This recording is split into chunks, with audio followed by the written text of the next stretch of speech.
Broadcasting live from the mountains of Montana, get ready for an hour of pure, unapologetic conservative talk radio. Liberals beware, because this is the Wise Conservative Show. Hello and welcome to another episode of the Wise Conservative Show. I'm your host, Connor Wise. Now, as you all know, the FISA Memo was released during this past week, and there has been some crazy politics going on. The Democrats have been scrambling, trying to counteract everything that's been going on because of it. Republicans have been trying to prove that what they shared is true. I mean, it's just been crazy, folks. I hope you guys have had a great week since our last episode. But let's actually jump back into this. We're not starting right out with FISA, because I'm sure you guys have heard a lot about it. But what actually happened today that did shock me, I just got a notification about it around midday, around 12 o'clock. I got a notification how Pelosi was refusing to stop talking in the House. She talked actually for 8 straight hours within the House, which is her right as the minority leader of the House. She can talk for as long as she likes. It's a rule within the House. But yeah, so she talked for this long. It was record-breaking, by the way. The last record was in 1909. But she spoke for these 8 hours and 7 minutes, was given a standing ovation by her Democratic colleagues when she yielded at 6:11 p.m. She said as she was coming off the floor, quote, "When you're out there talking, it seems shorter. When you're listening, it seems longer." And folks, I listened to a lot of this, and it did seem very long. I mean, she was talking about immigration, okay? And she wasn't really making too many points that weren't just normal Democratic talking points. She kept reading off these letters from different dreamers, as you know, they like to call them. These letters about how they're succeeding, how they're thriving. And then in between all the letters, she would make some weird comment about how this is the kind of person that Republicans want to kick out of our country, or how this is the kind of person that Republicans think is committing murders or all these other crimes. And that she kept, after everyone, saying basically the same thing, or saying, "Oh, I said this earlier, but this is the type of person," and it got very repetitive. It was very kind of ordinary for Democratic talking points, and I don't see a reason why she actually had to do it. We're going to talk about immigration within the House at some point. And it obviously wasn't going to be today because, well, she was talking the whole time. Folks, she didn't have very many points. If you talk to any Democrat throughout the entire nation about DACA or any of these programs like that, they're going to say the same few things. They're going to say that these people were brought here without a choice. They're going to say that they did nothing wrong, they didn't break any laws, that they're contributing to society by being within the education system, and that they're filling jobs that Americans aren't going to fill. It's the same talking points that every single Democrat has ever used, and it's the same talking points that she just said for 8 hours straight. This didn't bring attention to an issue that didn't have attention already. This brought attention to Pelosi herself, and I think that's what she wanted. This is not close to anything that needed to be done. It didn't make any good points. All it did was continue the debate on DACA that's been going on for months now. And I know I've talked about DACA quite a bit on this show, folks. But I'm not sure if I've gone over this study. So the Crime Prevention Research Center came out with a study, some data. And, well, it kind of goes against everything that Democrats are saying. What it's saying is that DACA-aged immigrants represent 71.2% of the illegal immigrants in prison. What it's saying is that DACA-age eligible illegals are 884% more likely to be convicted of crimes than their share of the population. What it's saying is that they're more responsible for crimes than anyone else within their age group. It says, quote, that they commit crime at twice the rate of young U.S. citizens. This age range of 15 years old to 35 years old, which is the age range for DACA, is the most likely to be involved in crime within illegal immigrants. Yeah, there's going to be some that aren't. That's just a given. There's people in every group that aren't involved in crime. But when we look at the actual statistics, we're seeing crime is abhorrent within this group. When we look at the actual statistics, we see that these people are more likely to commit these crimes, more likely to injure Americans, more likely to rob Americans, more likely to commit these crimes that hurts Americans and their families. But these are the people that they are putting above Americans. Democrats are saying that these people are perfect, that we have no right to tell them that they can't be in our nation, that we have no right to apprehend them when they commit crimes. And then they talk about those that haven't committed crimes, those that actually are doing well in school within the Dreamers Act, the DREAM Act. And they cherry pick the people that they're talking about, folks. They cherry pick so that they can try to prove that every single one of the people within this age group need to be within this, that every single person is perfect within these illegals. But that's not the truth, folks. That's not the truth, but they're trying to push it as the truth. But then after they present the narrative that every single one of these are perfect after reading a letter or what have you from these people within the DACA program, then they say these are the kind of people that the Trump administration wants to deport. Folks, since day one, the Trump administration has said that they will not deport people who aren't committing crimes, that they're going to focus their deportations on those that are committing crimes within our nation. You have to prioritize it. There are so many illegal immigrants within our nation that you do have to prioritize, and that's what they're doing. They're taking those that are committing crimes and are being arrested in all these different places and deporting those that are committing crimes.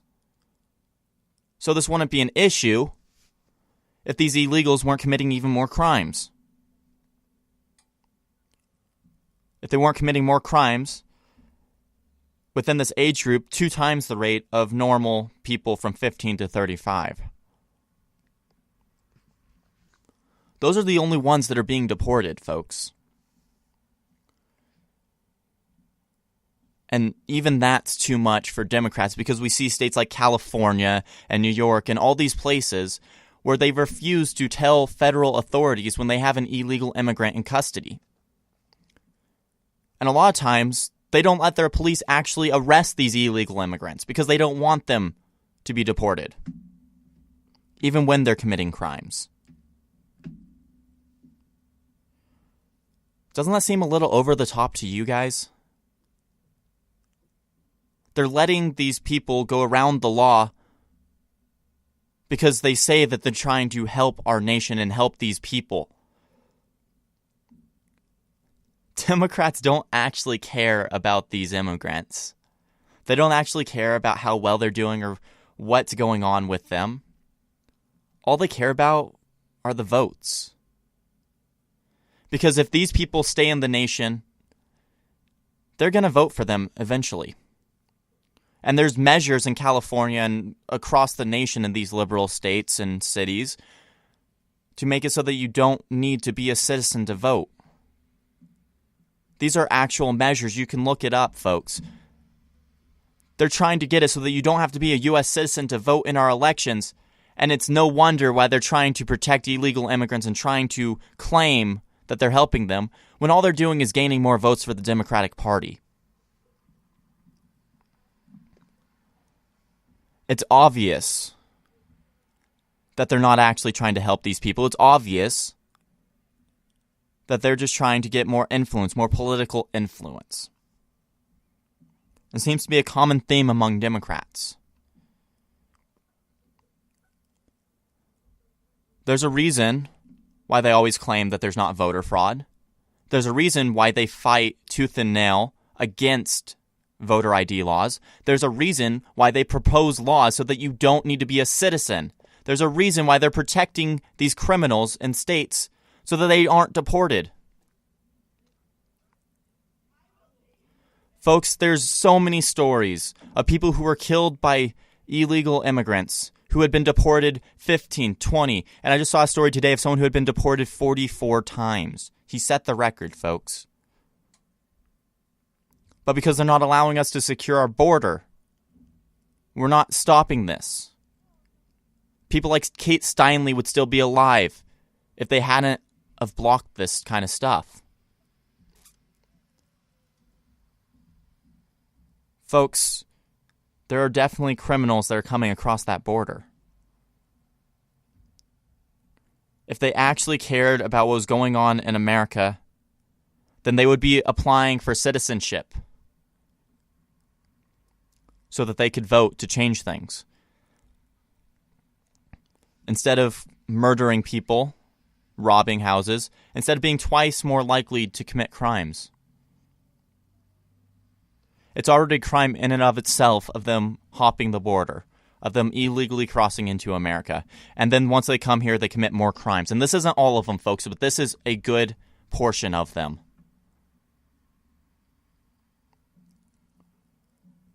And until Democrats stop whining and complaining about trying to help them, because they're not actually helping them, until they stop trying to pander and putting out this false narrative, it's going to be harder for us to secure our border. It's going to be harder for us to deport these people. It's going to be harder for us to actually save Americans, save our citizens from these crimes.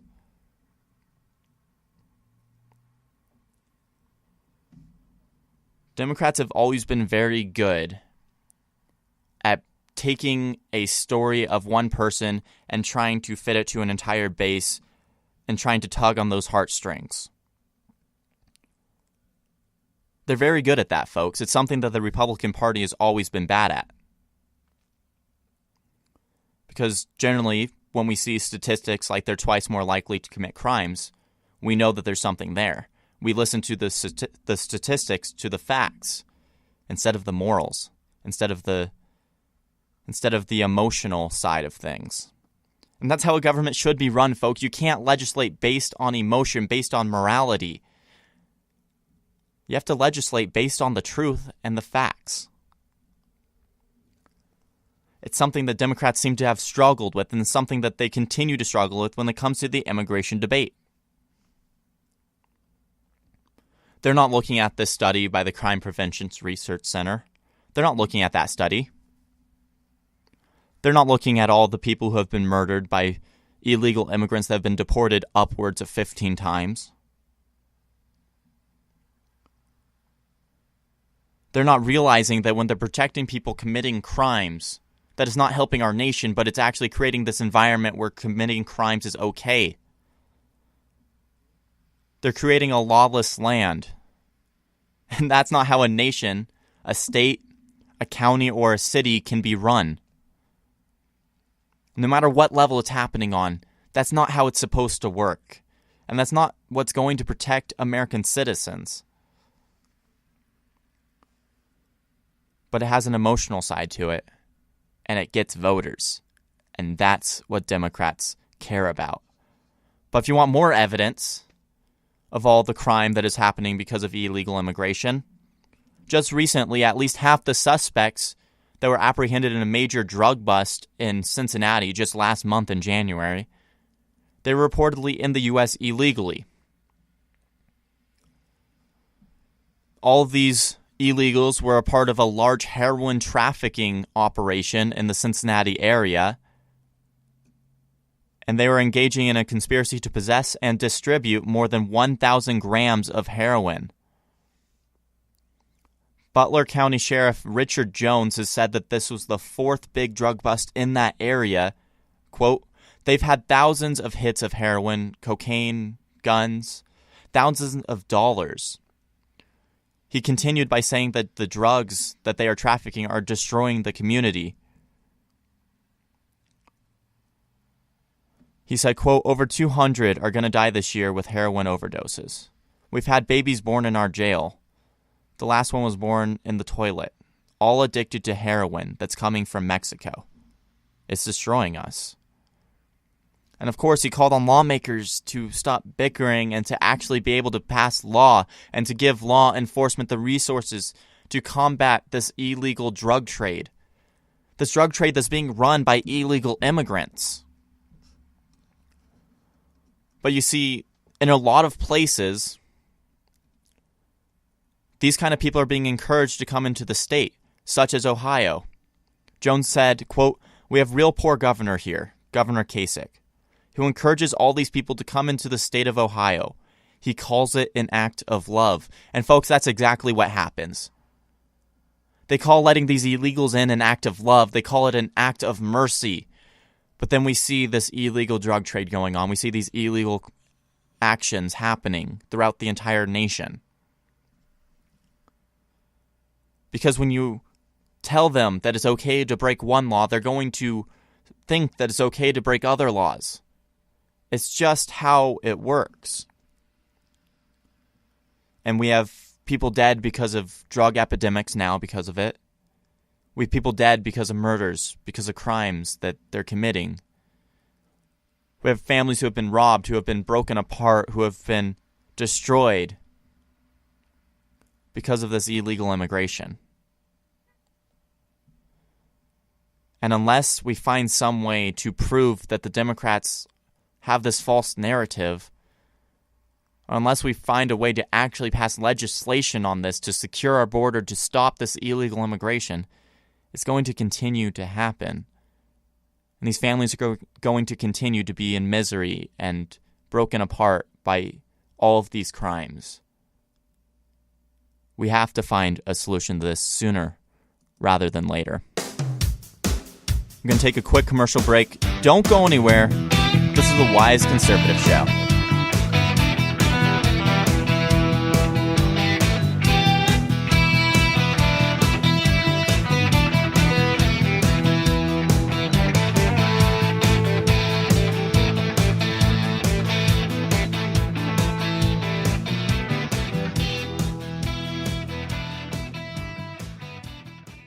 Hey everybody, Connor Wise here with an exclusive sneak peek of the Wise Conservative Show.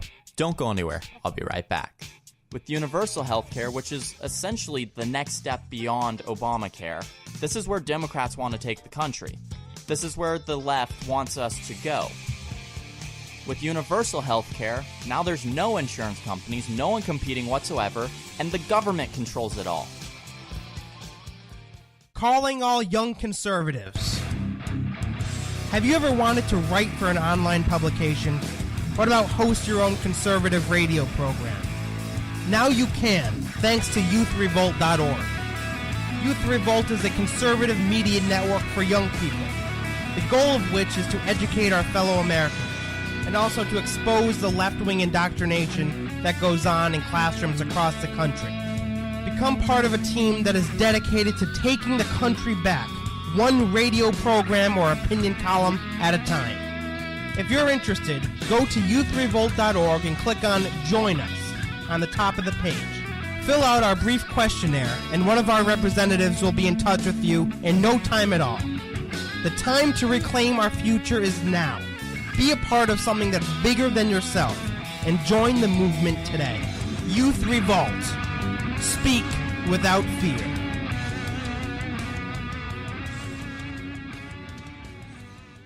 My friends, I'm going to be blunt with you.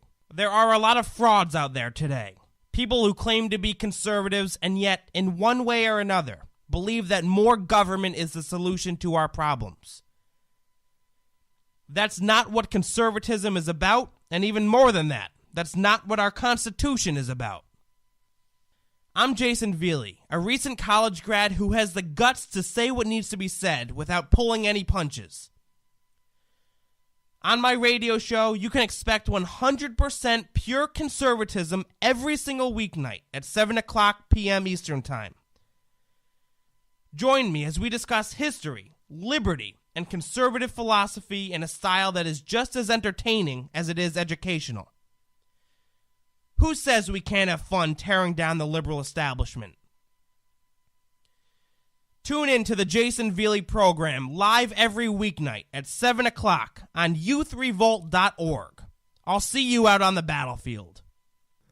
America is known for its expansive wilderness for all to explore, and for many, that exploration is an important hobby. This exploration is why the Survivalist was created. On this blog, you will find expansive information on all things wilderness, from what knife you should carry to what backpack gives you the best bang for your buck. This group of 4 writers has created a very diversified and useful site, which I personally recommend. The site has given me much knowledge on a variety of topics, and I urge you to check it out at the-survivalist.weebly.com. Once again, that is the-survivalist.weebly.com. I was assuming that it meant coverage, but if he says that there's a small group of people who understood what it was, so I'm like, what is it? What is confetti? It gets 2 scoops. You know, everyone around the table gets 1, and no word if there were sprinkles. He paid $38 million, looks like $38 million in taxes. Are you tired of listening to the snowflake liberal media report about ice cream scoops and typos instead of real facts? What the Wise Conservative Show, we promise you that we will not report about Kofifi, but instead about the truth. Instead, about the facts about what's going on in our nation. Join us every Wednesday at 6 p.m. Pacific Standard Time on the Wise Conservative Show for your dose of unapologetic conservative talk radio. The Wise Conservative Show, only on Youth Revolt.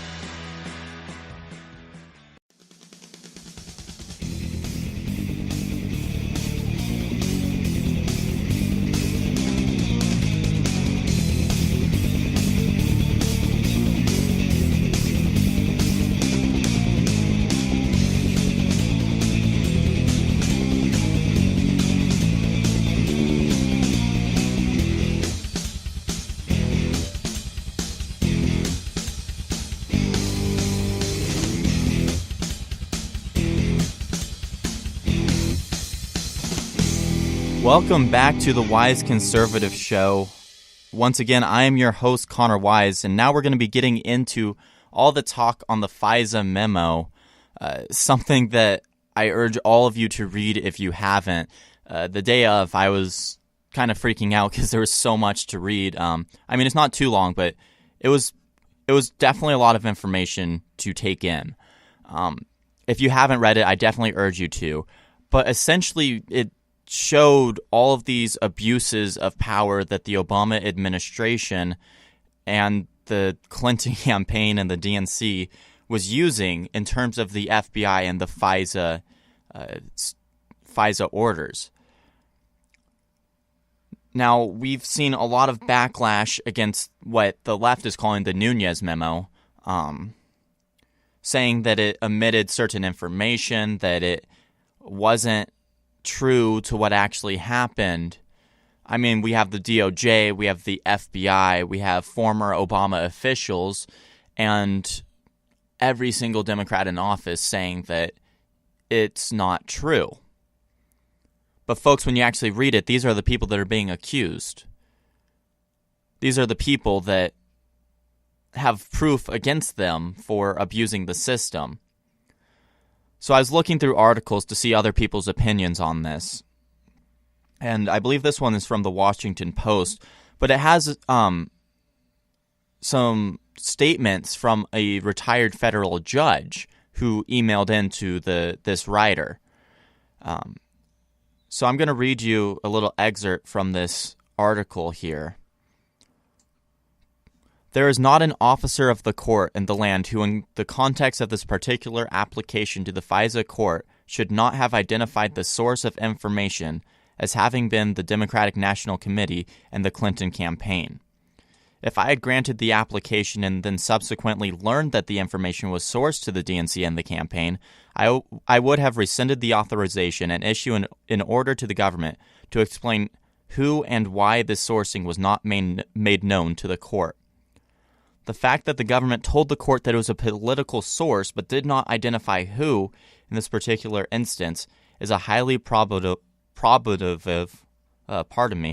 that the government purposely misled the court. So basically what this is saying, and if you read the FISA memo, what happened was the FBI went to a court, the FISA court, to get this order, and then they didn't tell them who their sources were.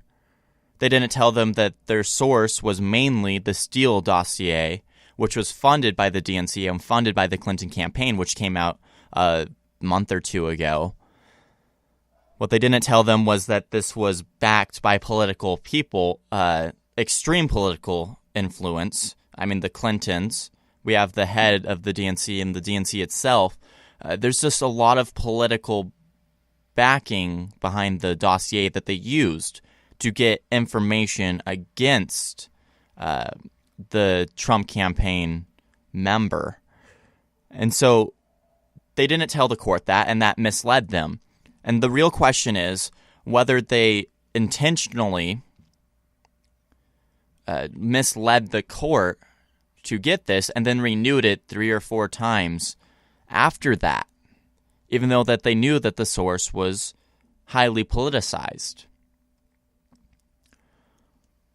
Well, they knew that they were using the dossier first off. I mean, in statements they've said that, and that's what the FISA memo actually did bring forth. And even in a interview with Congress, Director Comey, since he was still director at the time, said that the Steele dossier was not credible. That was the same time that they were trying to get the order from the FISA court using the Steele dossier. Folks, this whole thing just shows a whole bunch of political influence within our FBI system.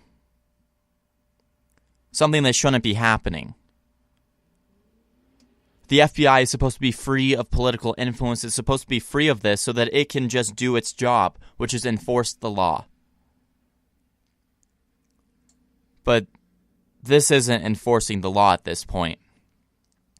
This is going around the law. This is ignoring the law so that they can do political actions. That's not what should be happening. So, I mean, that's the general gist of what happened in the memo.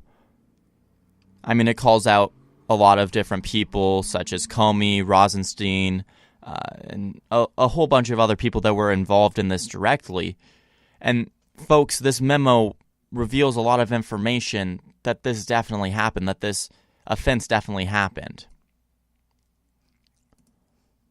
But we still have Democrats fighting tooth and nail against it.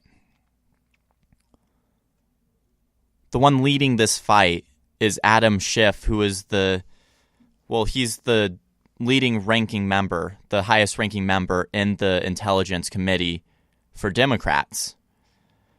And Adam Schiff has had thoughts on FISA in the past. In the past, he was open for transparency and for releasing certain information from FISA so that we could hold them accountable and keep them in check.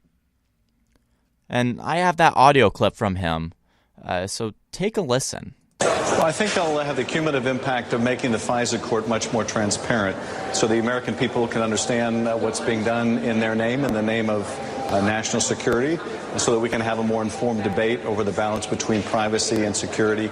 I think this can be accomplished while also maintaining sources and methods and not compromising some of the very real national security concerns at stake. It also will mean, in terms of the appointment of FISA judges, a more diverse set of judges than those that were chosen by the Chief Justice alone. So that's him supporting the releasing of certain information from FISA and the checking of FISA courts. That was just a few years ago under the Obama administration. I believe it was 2008, 2009. Now, Adam Schiff has different feelings. He seems to have wavered because of this memo that just came out. Take a listen to what he's saying about the Nunes memo nowadays. But look, the memo starts out by saying that they're going to tell the reader about a systemic series of abuses at the FBI that really call into question the whole FISA court process. And what it ends up delivering is criticism of a single FISA application involving Carter Page and its renewals that cherry picks information that doesn't tell the reader the whole of the application and is, as the DOJ and FBI have said, deeply misleading and factually inaccurate. You could cherry pick any search warrant application or FISA court application and do the same thing. If the committee, Wolf, was seriously interested in oversight here, they would have done what we usually do, which is they would have said, let's bring in the FBI, let's hear what they have to say. If they think something should have been included in the application, you ask the FBI why they didn't include it. But here, they refused to allow the FBI to come in and testify, and that tells you what their real goal was, and that was to put out this memo and use it to try to impeach the credibility of our own FBI. See, we're not trying to use this to impeach credibility. What we're doing this is revealing information that needs to be known to the public, revealing the information that there have been abuses by the Obama administration and the FBI within the Obama administration. This is something that shouldn't happen, folks, and the reason why they're not calling in the FBI to be interviewed on this, to be questioned on it, is because we know that the FBI, especially Director Comey, former Director Comey, has lied directly to Congress before, which is a crime in itself. We know that he's claimed that people weren't under investigation within the Trump administration when they were. That's a fact, and it's been proven. Folks, we know that these are the people being accused of having colluded with the DNC, having colluded with Hillary Clinton and her campaign, and having colluded with the Steele dossier and the backers of it. So they're not going to tell the truth about it because they're the ones whose jobs are on the line, whose entire life is on the line. They're not going to tell the truth. That's why we haven't questioned them.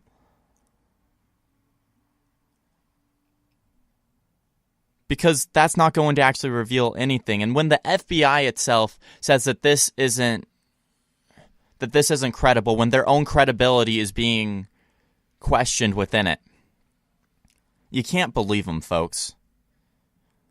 Of course, the people who were listed in this memo are saying that. They're not going to have credibility themselves on it. But that's one of the main talking points of Democrats, is that the people who have been listed in this memo are saying it's not accurate, so that means it can't be accurate.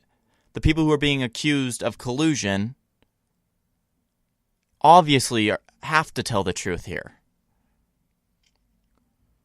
It's kind of crazy how the Democratic narrative has changed from we need them to be transparent to it doesn't matter what they do, we trust them enough just because the Obama administration is being questioned. Because the Hillary Clinton campaign and the DNC are being questioned. Their narrative has changed so quickly. Because now they're in repair mode, they're in protection mode. Trying to protect themselves, trying to protect their own party.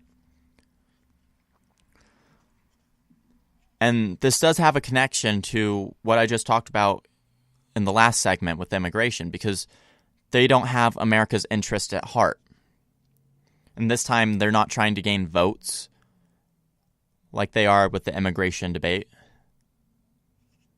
This time, they're trying to keep their influence, trying to keep their power, their credibility, So they're going to fight, they're going to lie, they're going to have these talking points that go directly against the truth and directly against what's been proven. But I mean, you change it to any news channel that obviously is liberal. I mean, that's the majority of news channels. They're all going to be saying how this Nunes memo is inaccurate, about how this Nunes memo doesn't mean anything, and how the Schiff memo that he wants to release is the only one that matters. That's what you're going to hear on these channels. Because they're not interested in the truth. We've known for a lot of years now, that the media is so liberal that they follow a narrative based on liberal beliefs. And when the main liberal party is under attack, they're going to support them. We know from DNC email leaks that they colluded with the Clinton campaign. So why wouldn't they help them out now? This whole thing about how Democrats are blaming Republicans in the Trump campaign of collusion is BS. Because they're the ones that actually colluded with other groups. They're the ones that colluded with the FBI, with the media, with the Fusion GPS, which is the people who did the Steele dossier. Fusion GPS, by the way, has ties to Russia. When they accuse us of all this Russian collusion, it's to push off the fact that they're the ones that were actually committing all of these acts of collusion. Yeah, there was collusion in the last election, folks. But it wasn't the Republicans that were doing it. It wasn't the Trump campaign. It wasn't members of the Trump administration that are colluding. It's the DNC. It's the Clinton campaign. It's the FBI itself. And that kind of has to worry you. These are still people that are in the FBI because there's holdovers. All these people are holdovers from the Obama administration. And they're still there. Still working against our current administration. Still leading special investigations, special counsels with Mueller. But Democrats think that that's where the truth is going to come out, through these obviously politically biased people. They're going to blame us, time after time, for collusion. They're going to blame us as trying to go around the Constitution, trying to go around the law. But we know from email leaks, from the Clinton email leaks, from the DNC email leaks, we know from the memo that it's the Clinton campaign, it's the DNC, it's the Democrats that are doing all of this stuff. It's the Democrats that need to be looked at, that need to be investigated. But they're getting off scot-free because the FBI, the one doing the investigation, was in on it.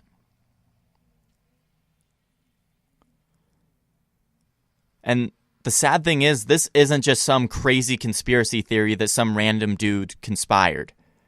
This is the actual truth and the actual way that our election went. It's weird to think that this much collusion between the FBI and the DNC and the Hillary Clinton campaign actually happened. But it did, folks, and that's what's been proven. Within this next week, probably, we're going to see the release of the Schiff memo. And I can already tell you what you're going to see there. You're going to see basically opposite of what the Nunes memo said, except it's going to say that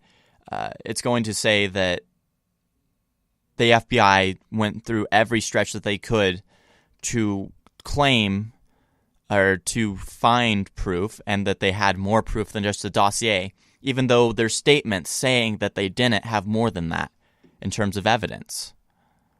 It's going to say that there was no dossier even being used within the evidence. It's going to say that they told the court everything that they asked for, that they didn't mislead anyone, and it's going to say that Republicans are the ones that were lying. Don't believe that narrative, folks, because it's not true, and it's misleading. That's the narrative that the media is going to try to portray. It's the media that we know is wrong, and that we have to look around. I'm going to take a quick commercial break. Don't go anywhere. This is the Wise Conservative Show.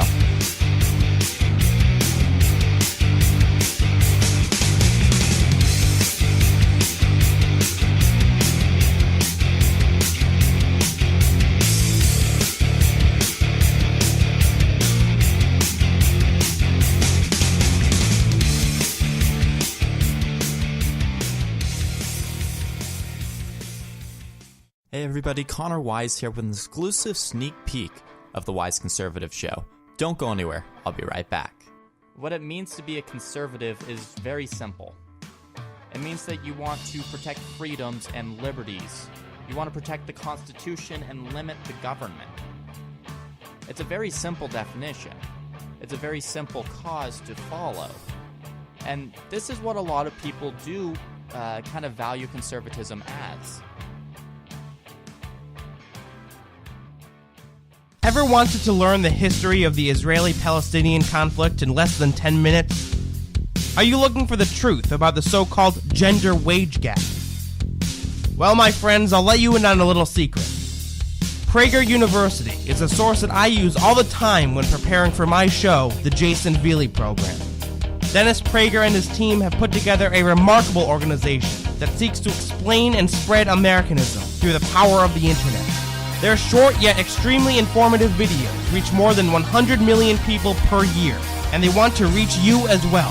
Go on YouTube and type in Prager University, or go to prageru.com for all of their latest content.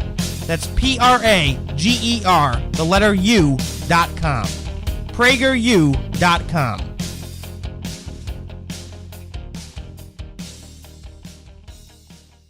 Hey everybody, Connor Wise here with an exclusive sneak peek of the Wise Conservative Show. Don't go anywhere, I'll be right back. With universal health care, which is essentially the next step beyond Obamacare, this is where Democrats want to take the country. This is where the left wants us to go. With universal health care, now there's no insurance companies, no one competing whatsoever, and the government controls it all. Have you ever wanted to stand up to your liberal professor? Have you ever wanted to help expand the conservative movement? Well, it sounds like you would be a perfect fit for Youth Revolt. Youth Revolt is a team of dedicated young conservatives fighting liberal indoctrination within our school system. If you're interested in being a part of this team by being a columnist or even hosting your own radio show, go ahead and click the Join Now tab at the top of youthrevolt.org. You'll be asked to answer a few questions, and a Youth Revolt team member will respond to you quickly. Be a part of something bigger than you.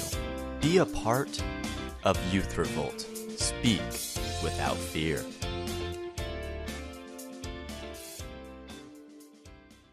If you got a business, that you didn't build that. Somebody else made that happen. Get out of here, you idiot. Sorry about that, folks. Jason Veely here, host of the Jason Veely Program. I'm a 22-year-old conservative who is fired up and ticked off at the direction the progressive left have taken this country.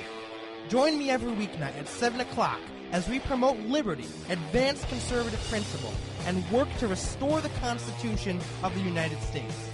I can get loud and I can get passionate. How can we afford not to when so much is on the line? Tune in to the Jason Veely Program, live every weeknight at 7 o'clock p.m. Eastern Time on youthrevolt.org. I'll see you out on the battlefield.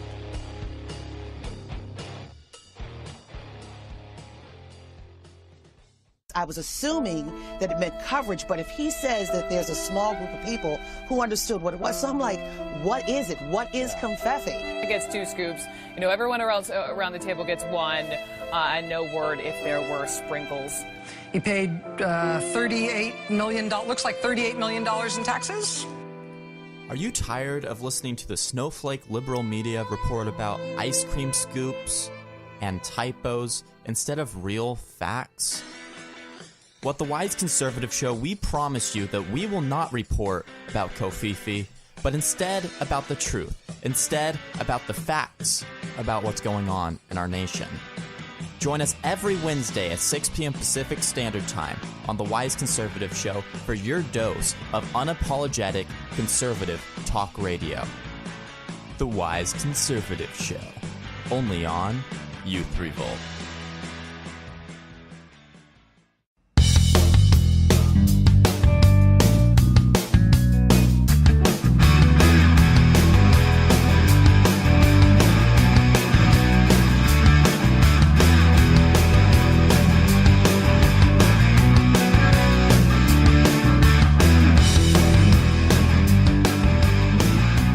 Welcome back to the Wise Conservative Show. Once again, I'm your host, Connor Wise. Now, this is the last segment of the show tonight, and it's going to sort of stay along the same lines.